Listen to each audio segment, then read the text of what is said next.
Me, 30M, and wife, 27F, own a sizable farm that is usually the nexus of family events. 5 bedrooms, 3 bathrooms, 300 acres and electrical hookups for 4 campers so the whole clan can come stay for extended visits in the summer. We built it that way deliberately. My cousin Bill, early 50s, has a daughter Alice, 18F, from his first marriage. His first wife was an immigrant with no family in our country and no contact with any family in her home country. She passed away when Alice was 2 and Bill remarried Tanya, early 50s, 6 months later. They have since had 3 kids, 14M, 12M, 8F. Alice is a brat. Everything in their house revolves around either the boys, their 2 oldest together, or their princess, their daughter together, and Alice is left behind. She doesn't get to go on family trips, they wouldn't pay for extracurricular stuff, she couldn't take elective classes that had extra fees etc. I'm not a smart man but I can recognize a kid that's hurting inside and being neglected. She's like Mr. Hyde with M and Dr. Jekyll elsewhere. For the last 4 summers she's been coming to work on my farm because her parents don't want her around over summer break. She turned 18 recently and leading up to her birthday her dad was very adamant that she was being kicked out of the house when she turned 18 because it will teach her responsibility. We, wife, Alice and I, discussed it and early on her birthday we pulled up with my truck and packed her stuff up. We only packed things she purchased herself or things that were given to her by another person. My boss got creative with our benefits provider so we can get Alice on my medical benefits until she finishes university. She starts in a few weeks, so she's able to go to therapy. He reads this subreddit a lot so even though this is a throwaway, I know you'll read this chief. Thank you, and she's able to get back into sports while still saving her money. This is where it all comes apart. Bill and Tanya are pissed that we took her in and refused to come to family events. Part of the family refused to attend as well because I'm undermining Bill and Tanya. I'll understand when I have kids. After they refused to attend events, a few others said that with gas being so expensive and not everyone attending they'd skip as well. My answer of okie dokie, come if you want and don't if you don't, further upset people who thought I should have tried harder to get people to come, so now we're down to about 1/4 of the family in attendance for events. My aunt suggested that we have Alice over on weekends and that she stays in a dorm during the week to smooth things over. I think that's dumb, but I'm dumb and stubborn. My wife thinks it's dumb and she's really smart but also very much attached to the situation. Alice said she'd rather stay with us but would try the dorms to help make peace. Ida for not going with the dorm suggestion to keep the peace? Edit for info, I called Alice a brat and my original post was way past the character limit, but in some of the stuff that got pared down I explained it more. Typical teenage acting out but cranked up. Slamming doors, screaming matches with her stepmom, swearing. Probably 3 or 4 big blowouts a week and sometimes over some pretty disproportionately small stuff. I've watched her grow and the acting out definitely came after the exclusion from family stuff. Edit 2, thank you everyone. Gonna keep on keeping on. Bit of a mini update, I ripped the band-aid off with the old fam jam and told them that fewer mouths to feed isn't the punishment they thought it was, anyone else who was coming is still welcome and I'd have the extra cash from not feeding so many people to help the folks concerned about gas prices make it out if they so chose. I'm in like 4 different family group chats and they're all lighting up. I'm going to turn my phone on silent for a while and let the sparks fly. I'll check in on the post in a while and if anything noteworthy comes up and it's interesting I'll give you all an update in the future. Edit 3, August 23, 2022. Alrighty, here's the update on the situation and a little background info for some consistent topics in the comments. So, my family likes to gossip and they're damn efficient at it. If your truck breaks down with only you in it 5 miles from home, word has reached every aunt and cousin before you're in your door. When I put the word out, it traveled fast. This morning I've been called all the names in the book and some new ones, so there may be a revised and updated edition of said book coming out. I've been told I'm a good guy, a bad guy, I'm stupid, I'm smart, I'm short-sighted, I'm thinking ahead. It's been neat. Long story short, I've got about a dozen relatives telling me thanks and they'll buy me a pint next time they're out, and about triple that who never want to speak to me again, so those are both significant victories. Now, nobody here really cares about me, we're all about Team Alice here. She's a Redditor apparently and came across the post independently of me showing her. There were tears, born of stress and relief I think, and she's going to be staying here with us until she's ready to start the next chapter of her life, whatever and whenever that might be. She's got classes picked, her college picks first-year classes for you for the most part, so it was a couple electives, and is looking into the women's rec league for a hockey team when the season starts, so she's all set on that front. Regarding feeding everyone and paying for gas, without going into details, I was very fortunate as a young man to be working very hard at a job I was woefully underqualified for while a very wealthy person was on site. Basically right place, right time, and the chief took me in and mentored me. We have made a lot of money on a business venture together in addition to me working for him, and since then I haven't exactly had FU money but enough that I was able to buy the property I live on outright and build my home here with my wife who also makes good money. Family is important to both of us and neither of our sides of the family tree have much for money, so we've done our best to make sure money isn't a barrier to getting together and seeing one another. Now, the big news. Tanya drove down to my house this morning. Bill and I had some very loud, very angry words when he drove down last night after I chose the nuclear option in the family group chat, so she actually waved a white flag from her car when she pulled up. I shooed the dogs and alpaca away and went out to talk to her, brought her out a muffin and we had a bit of a chat. Allegedly, Bill was threatening to kick Alice out to scare her straight and that they weren't actually going to kick her out and they were caught off guard when we showed up on the morning of her birthday. I told her that she was missing the point and that I'm not sure I could use small enough words or short enough sentences to explain it to her if she thought that was the only problem.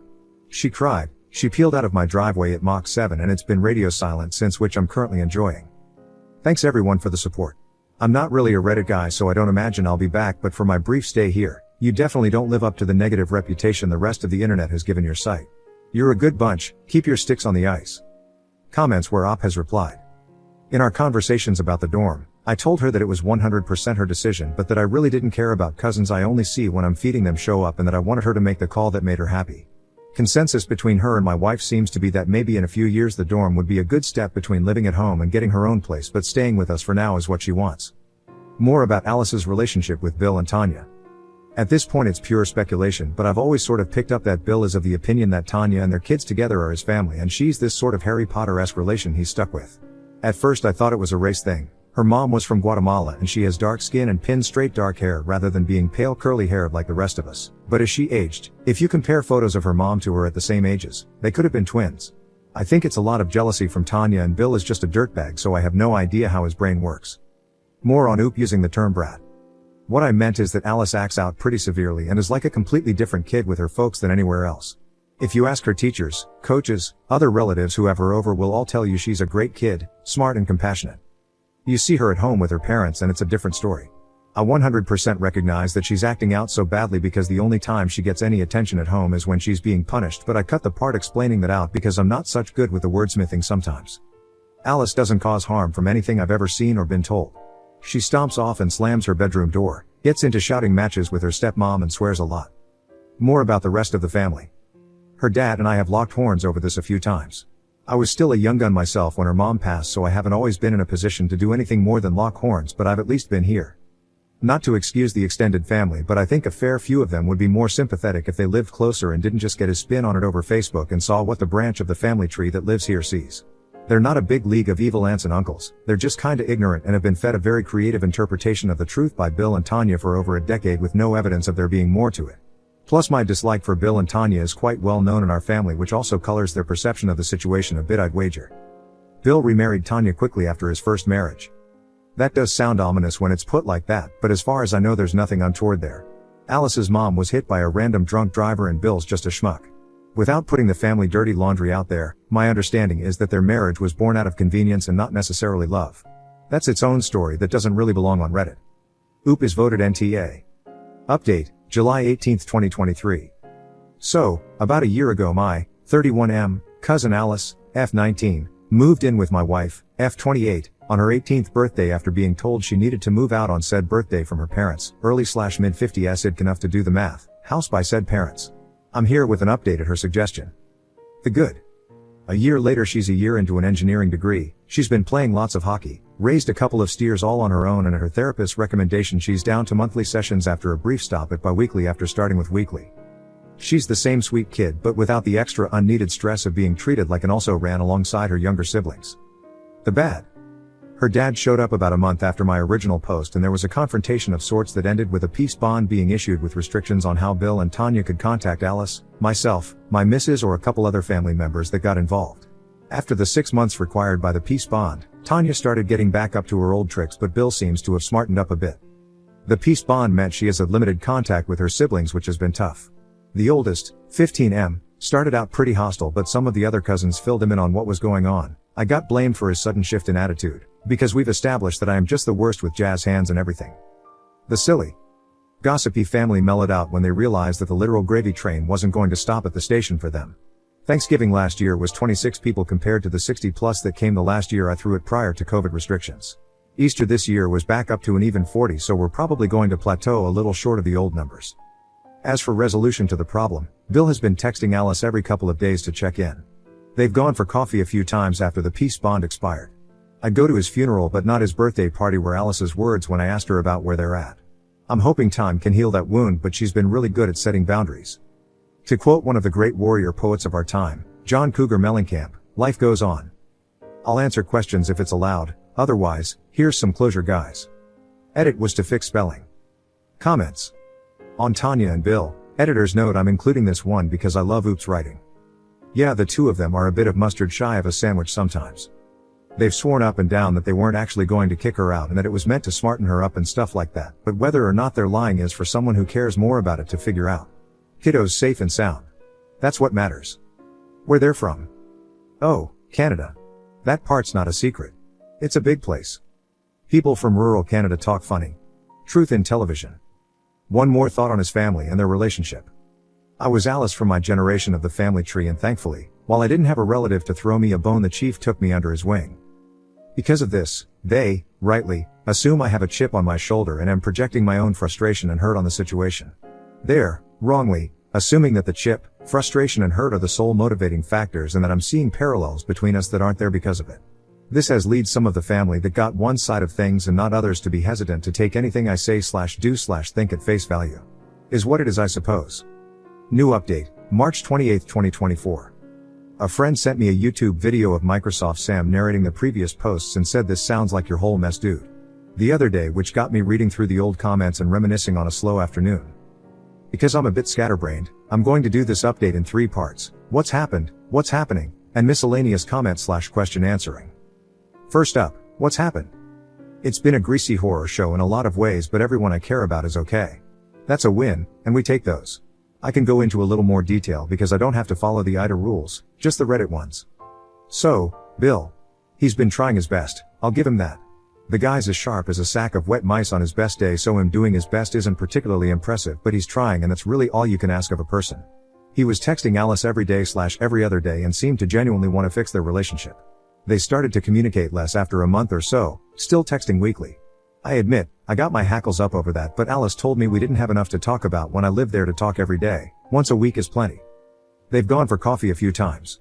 They've gone to the restaurant in town or sometimes the gas station with all the old farts on Coffee Row, as Bill's been advised to stay away from me, my missus, our property and our respective places of work. Foreshadowing, more on this later, but we've been cordial when we've crossed paths by accident a few times. There's no actual court order. The peace bond has long since expired, but it's a small community, and one of the constables at the local detachment told him that it wouldn't reflect well on him if he went looking for trouble and a judge had to deal with it again. He and Tanya are separated. That was the first night he came down to the house since the day he showed up, and I beat the brakes off him and got the peace bond. They've been fighting nonstop about Alice since we took her. Their oldest son has refused to talk to him since they separated back in October. Their younger son has been weathering the storm as well as a kid can. Their daughter is a total daddy's girl and is devastated that she's only seeing her dad on the weekend. I'm not privy as to what the specifics are. Bill came over devastated and upset. He was 3 sheets to the wind and we were the only place within staggering distance. Tanya told him to leave and that if he didn't, she'd call the cops. Nobody's told me what happened that night, and to be honest, I don't give enough of a shit to ask. Reaping is never as fun as sowing, and Bill's learning that. This has thankfully not impacted Alice too much. Her oldest brother has been a bit of a shit-ass about things, but she's thankfully seeing the parallels between their situations and taking it in stride. A quick aside on that subject, I'm very proud of her. She's become able to navigate some incredibly nuanced situations with a level of emotional intelligence that I know she didn't pick up from me, so we're gonna chalk that up to my missus going full mama bear. Speaking of, that's some more foreshadowing. On to Tanya. She and Bill are separated. I didn't talk to her when we were talking, so I haven't received updates since. She's told the kids that it's all Alice's fault to varying degrees of success. It sucks, but in helping Alice how we have, we've positioned ourselves to be unable to help her siblings. My genuine hope is that the rest of the family is able to pull off the necessary mental gymnastics to see that those kids are hurting because of how their parents are handling things while still being dead set on Tanya and Bill not being the problem. An epiphany as to what's been going on for the last 15 years would be nice, but that's a big ask, and I worry that a shift in worldviews of that magnitude could cause serious lasting harm to the tectonic plate beneath them when it happens. On to Alice. She's doing really well. Her life is her own, so I don't want to dive into specifics.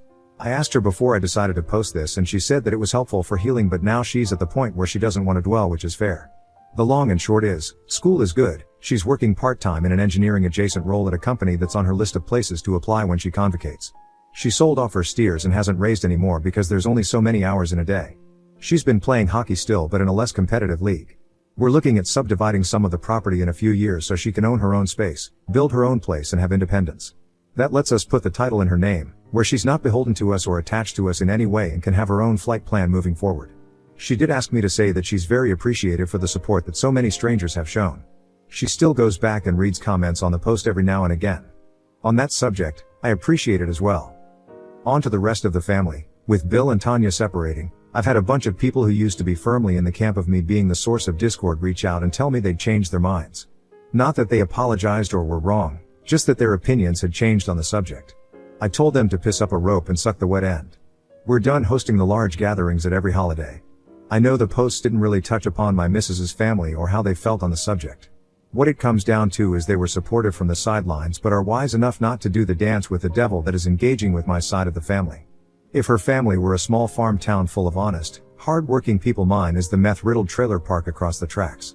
They've been coming out in force for family events, even cousins that live quite a drive away and we're not close with. She told them that I've made being the host for family stuff a big part of who I am and what makes me happy, and they responded in kind. A lot of my side of the family is still coming, but it's a much smaller number of people. Still a lot to cook for, but I enjoy it, and it's all people that respect us and care coming instead of showing up for a free meal and booze. As for my missus, that's some exciting news that was alluded to previously. We've officially begun creating an army of clones. Granted, real clones are expensive and require a lab, so we've opted to make an artificial clone. We've got a little boy on the way, due end of July. She didn't want too much about her put into the post, but she signed off on that part. It's exciting, but also intimidating, and that leads to the next part. This definitely impacted me in a bigger way than I imagined. The original post was really about Alice, and there's a reason for that. I'm all figured out, I'm a grown man and I've got my life in order. She was a scared, neglected kid that needed help. After we got through everything and she was safe, sound and on track, I read through the comments on the posts and a few of them really stood out. They bothered me in a weird way that I couldn't explain. People were consistently pointing out that it's a lot easier to step in and make waves to do the right thing when you were already the black sheep. That really cut deep. In a good way, it made me do a lot of thinking and introspection, which I think has led me to a better place overall. I haven't talked much about myself, but I wanted to do so a little bit now that everyone else is taken care of. I grew up being beaten like a powwow drum and was a vicious little bastard through most of my childhood and teen years. I grew out of that lashing out behavior eventually and got a job in the oil patch with one of my uncles. I actually met my wife through work, as she was one of our payroll admins, and my messy writing made a lot of extra work for her. It's a super cute story, but not one for Reddit. I met the chief working in the patch and he really instilled in me the importance of being part of a community. He got me into coaching hockey, volunteering at community events. I'm still a volunteer firefighter 10 years later because of his guidance. My entire adult life, I've always been the stable, stoic rock for everyone else. I'm a very tall, robust man with a booming voice and a big laugh.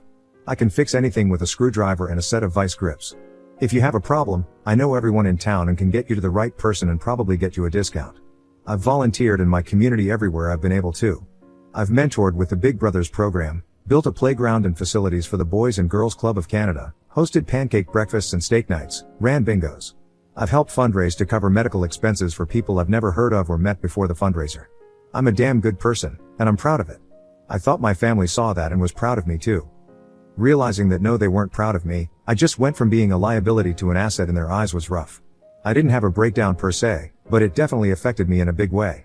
Thankfully, I'm married to the most amazing person to grace this earth, and she helped me through it and supported me every step of the way. Along the way, the family that is genuinely proud of me and that care about me and love me came through too. We had stopped trying for kids since the start of all this mess, and I wasn't sure I wanted to start back up again, because if I could do all that and my family didn't love me, what more could I do? And worse, what if whatever was wrong with me and my family meant I wouldn't love my kids? All is well, life is good, and I'm back to being the BFG, which is how I'm happiest. To answer/address a few consistent comments/questions I've seen across the posts. I have no clue to this day what Bill and Tanya's problem with Alice is. Bill does seem to genuinely want to do right by Alice. I spoke with him a bit when I first had concerns, but to quote Gandalf the White, I looked into his eyes and saw no deception. He's a fool, but an honest one. As long as Alice is comfortable and he's going to be a source of positive energy moving forward, I think she's better off with him in her life in some capacity than without him. The chief is a good man, and he had a similar upbringing to me, but worse because it was socially acceptable and often encouraged to beat the tar out of your kids at that point in time. He's the kindest, gentlest soul I've ever met. I've never considered writing, and it's not something that interests me. I've been told I have the gift of the gab, and I've essentially just written down a stream of consciousness as I would speak it. Sorry for the silly turns of phrase. I'm from the tree line in the prairies, we talk funny here. My alpaca's name is Olivia Cromwell, and she's a cantankerous bitch.